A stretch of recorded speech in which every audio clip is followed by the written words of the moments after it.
Imagine this. You're at a networking event, hoping to make a great first impression. You spot someone you'd love to connect with. You approach with a friendly smile and launch into a well-rehearsed introduction.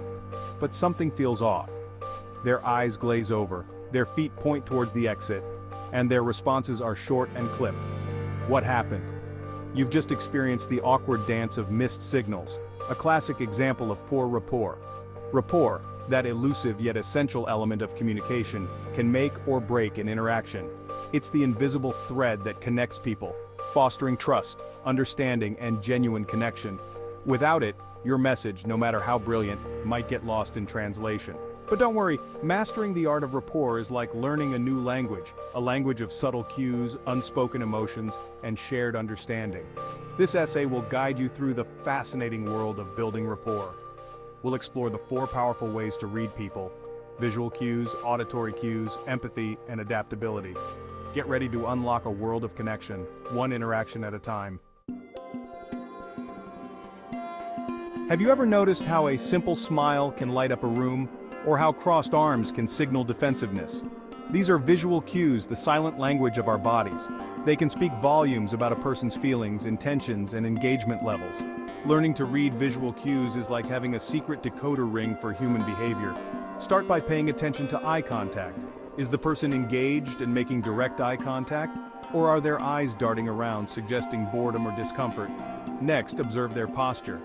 Is their body language open and relaxed, or closed off and tense? A slight lean forward indicates interest, while leaning back might signal disengagement. Finally, notice subtle gestures.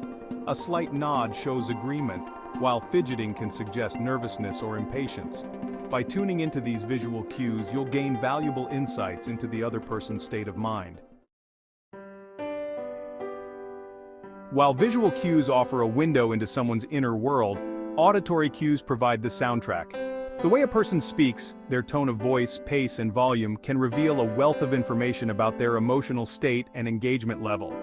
Think of it as listening not just to the words, but to the music behind them. Pay close attention to tone of voice. Does it convey enthusiasm and warmth, or coldness and detachment? A higher pitch can indicate excitement or nervousness, while a lower pitch might suggest calmness or dominance. Next, listen to the pace of their speech. Are they speaking quickly, perhaps feeling anxious or rushed?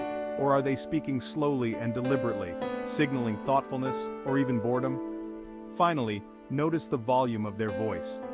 Are they speaking loudly and assertively, or softly and timidly? By tuning into these auditory cues, you can gain a deeper understanding of the emotions and intentions behind the spoken words. Empathy, the ability to understand and share the feelings of another, is the heart and soul of rapport. It's about stepping out of your own world and into the shoes of the other person, seeing the world through their eyes and feeling what they feel. Empathy allows you to connect on a deeper, more meaningful level. Practice active listening, truly focusing on what the other person is saying and trying to understand their perspective. Ask clarifying questions to show you're engaged and interested in their thoughts and feelings. Validate their emotions, acknowledging their feelings without judgment. Empathy is not about agreeing with everything someone says. It's about understanding and respecting their point of view, even if you don't share it. When you approach interactions with empathy, you create a safe space for genuine connection and understanding. Section 4. Adaptability, the chameleon effect. Imagine a chameleon, effortlessly blending into its surroundings.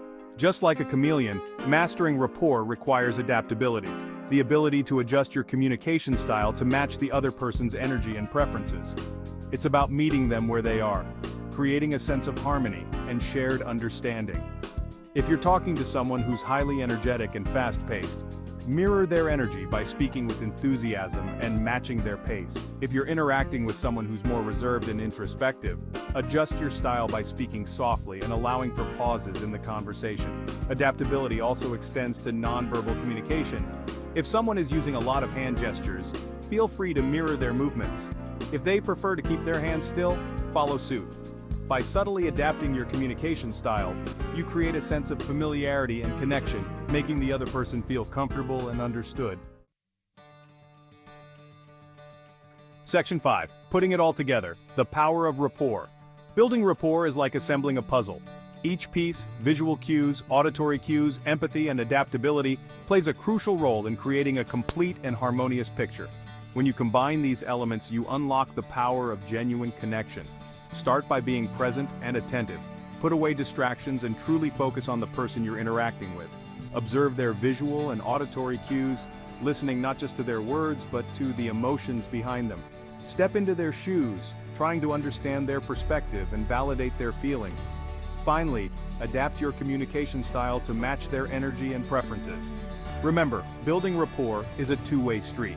It's about finding common ground, creating a shared experience, and fostering mutual understanding. When you master the art of rapport, you open doors to meaningful connections and unlock a world of possibilities. Section 6. Building rapport in the workplace.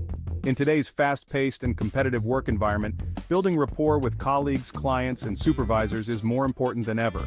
Strong rapport fosters trust, collaboration, and productivity, creating a positive and supportive work environment. Start by being approachable and friendly. Greet colleagues with a smile and engage in small talk, showing genuine interest in their lives. During meetings, actively listen to others' ideas, acknowledge their contributions, and offer constructive feedback. When collaborating on projects, be a team player, willing to compromise and support your colleagues. Remember, building rapport takes time and effort. Invest in getting to know your colleagues on a personal level, finding common interests and shared experiences. By fostering strong relationships, you create a more enjoyable and productive work environment. Section 7. Rapport and relationships, the key to connection. Strong relationships are built on a foundation of trust, understanding, and genuine connection, all of which stem from rapport. Whether it's a romantic relationship, friendship, or family bond, rapport is the glue that holds people together. In romantic relationships, rapport creates a sense of intimacy and emotional connection. Take the time to truly listen to your partner, understand their needs and desires, and offer support and encouragement. In friendships, rapport fosters a sense of camaraderie and shared experiences.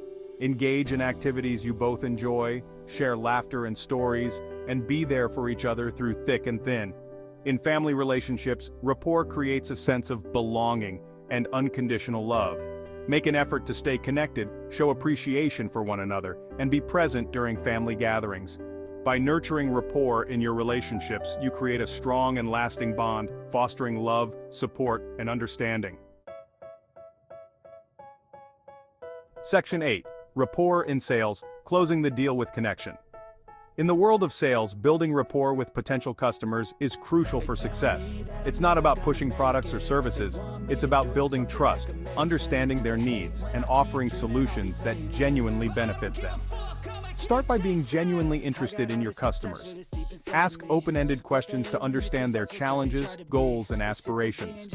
Listen attentively to their responses, showing empathy and understanding.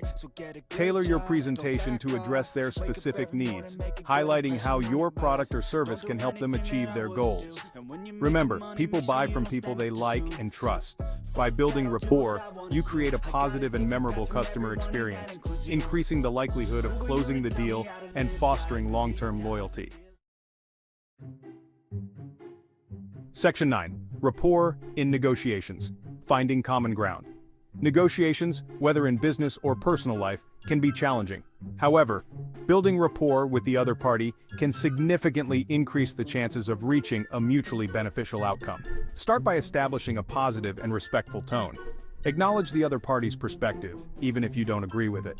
Focus on finding common ground, identifying areas where your interests align. Be willing to compromise, seeking solutions that benefit both parties. Remember, negotiation is not about winning or losing. It's about finding a solution that works for everyone involved. By building rapport, you create a more collaborative and productive environment, increasing the likelihood of a successful outcome. Section 10. Mastering rapport. Practice makes perfect. Building rapport is a skill that can be learned and refined over time. Like any skill, it requires practice, patience, and a willingness to learn from your experiences. The more you interact with people, the more adept you become at reading their cues, understanding their emotions, and adapting your communication style. Start by practicing your observation skills. Pay attention to people's body language, tone of voice, and overall demeanor. Notice how their cues change depending on the situation and the people they're interacting with. Practice empathy by actively listening to others, trying to understand their perspective, and validating their feelings. Experiment with different communication styles, adapting your approach based on the individual you're interacting with. Remember, there's no one-size-fits-all approach to building rapport. The key is to be authentic, genuine, and genuinely interested in connecting with others. Conclusion: unlocking a world of connection. Mastering the art of rapport is like unlocking a secret door to a world of connection, understanding, and meaningful interactions. By learning to read visual and auditory cues, cultivating empathy, and adapting your communication style, you can build rapport with anyone, anywhere, anytime. Remember, rapport is not about manipulation or trickery, it's about genuine connection, mutual understanding, and building bridges between people. It's about creating a space where people feel comfortable, heard, and respected. So go out there and start practicing. Observe, listen, empathize, and adapt. Unlock the power of rapport and transform your interactions, one connection at a time. The world is waiting to connect with you.